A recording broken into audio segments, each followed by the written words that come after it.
Hi friends, ഇത് നമ്മളെ രണ്ട് വണ്ടിയും ഇവിടെ ഇട്ടിട്ടാണ്. നമ്മുടെ 81 ആണ്. 81 പിന്നെ നമ്മുടെ 110 ഇട്ടിട്ട് നമ്മൾ ചിറ വർക്ക് സ്റ്റാർട്ടാക്കിയിട്ടുണ്ട്. ഏകദേശം ആ മരത്തിൻ്റെ അത്ര വരെയാണ് എക്സ്റ്റൻഷൻ. ഇത് ഒരു കോർണറിൽ നമ്മൾ ഡെപ്ത് അടിക്കുന്നുണ്ട്. പക്ഷേ അൺഫോർച്ചുനേറ്റ്ലി നമ്മുടെ ഈ ട്രാക്ക് മോട്ടറിൻ്റെ ഒരു പൈപ്പ് പൊട്ടിപ്പോയി. ഇത് കാണുന്നത് ഇതെല്ലാം ഫുൾ ഓയിലാണ്. അപ്പോൾ ഇത് ഫിറ്റിങ്ങെല്ലായി ഏകദേശം. ഇനി ഓയിലിട്ടിട്ട് സ്റ്റാർട്ടാക്കണം.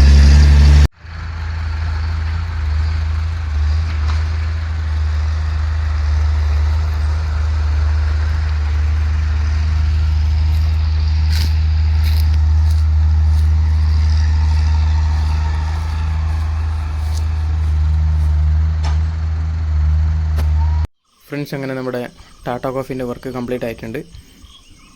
ഇത് നമ്മൾ ഒരു കട്ട വെച്ചിട്ടാണ് ഇപ്പുറത്തെ സൈഡ് എക്സ്റ്റൻഷൻ ആക്കിയിട്ടുള്ളത്.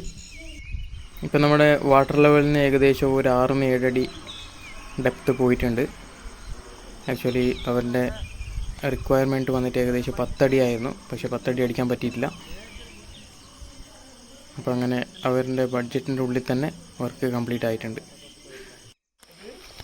ഇപ്പോൾ നമ്മൾ ഇവിടുന്ന് 2 വണ്ടിയും ഇതിൻ്റെ ടാറ്റ കോഫീൻ്റെ തന്നെ വേറെ ഡിവിഷനിലേക്കാണ് ഷിഫ്റ്റ് ആക്കിക്കൊണ്ടുള്ളത്. ഇനി നെക്സ്റ്റ് വർക്ക് അവിടെ ആയിരിക്കും. Okay friends, thanks for watching. ഇതുപോലെ ഒരുപാട് വീഡിയോസ് കാണാനായി എൻ്റെ ചാനൽ സബ്സ്ക്രൈബ് ചെയ്യാൻ മറക്കല്ലേ.